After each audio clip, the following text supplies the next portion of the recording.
आपण पाहत आहात आपल्या हक्काचे प्रतिध्वनी न्यूज।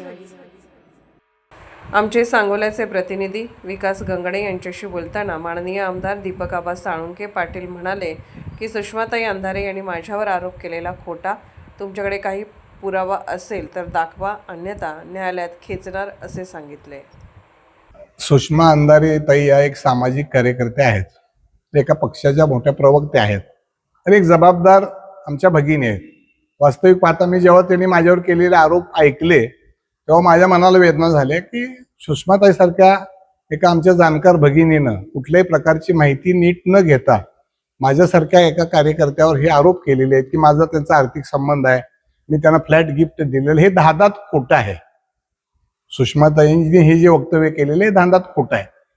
आता आमच्याकडं आमच्या तालुक्यामध्ये काही वैफल्यग्रस्त माणसं आहेत आमच्या भागातली की तिथं काय चालतच नाही, मग असं कुठंतरी सुषमाताईंकडे जाऊन त्यांचा कदाचित त्यांनी गैरसमज केलेला असेल आमच्या तालुक्यातल्या आमच्या वैफल्यग्रस्त मंडळीने, हे एकतर कारण असावं। आणि खरोखरच जर सुषमाताईकडे पुरावे असतील त्यांनी प्रसारमाध्यमाला, महाराष्ट्रातल्या प्रसारमाध्यमाच्या समोर रोज ते आहेत, त्यांनी प्रसारमाध्यमापुढे हे द्यायला पाहिजे। आणि त्याच्यापेक्षाही माझी भगिनी म्हणून त्यांना विनंती आहे, या राज्यामध्ये देवेंद्र फडणवीस नावाचे, देवाभाऊ नावाचे खमक्या मुख्यमंत्री आहेत आणि ते राज्याचे गृहमंत्री आहेत। त्यांनी विधानसभेच्या अधिवेशनाच्या शेवटी सांगितलेलं आहे या प्रकरणामध्ये मी कुणालाही पाठशी घालणार नाही।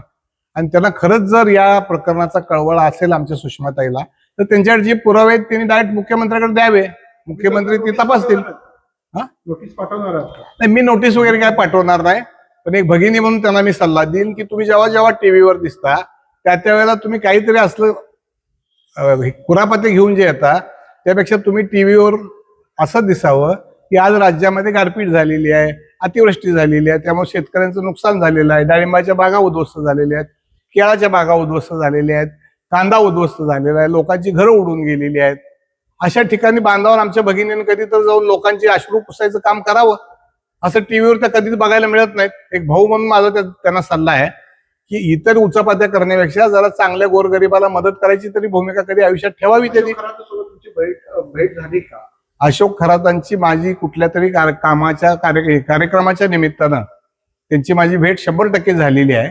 सामाजिक जीवनामध्ये काम करत असताना अनेक कार्यक्रमाला आम्हाला उपस्थित राहावं लागतं आणि महाराष्ट्रातल्या बहुतांशी अनेक नेत्यांचे फोटो खरातांच्या बरोबर आहेत। ह्याचा अर्थ काय सगळेच कोण गुन्हेगार आहेत असं नाही, सहजासहजी ॲज इट इज एखाद्या कार्यक्रमात कुणाला तरी फोटो काढायची हौस असते, असे फोटो निघालेले आहेत। मी कुठतरी कार्यक्रमात त्याला भेटलेलो, मी नाकारत नाही, पण त्यांचे माझे आर्थिक संबंध किंवा फ्लॅट दिला हे धादात खोटं आहे।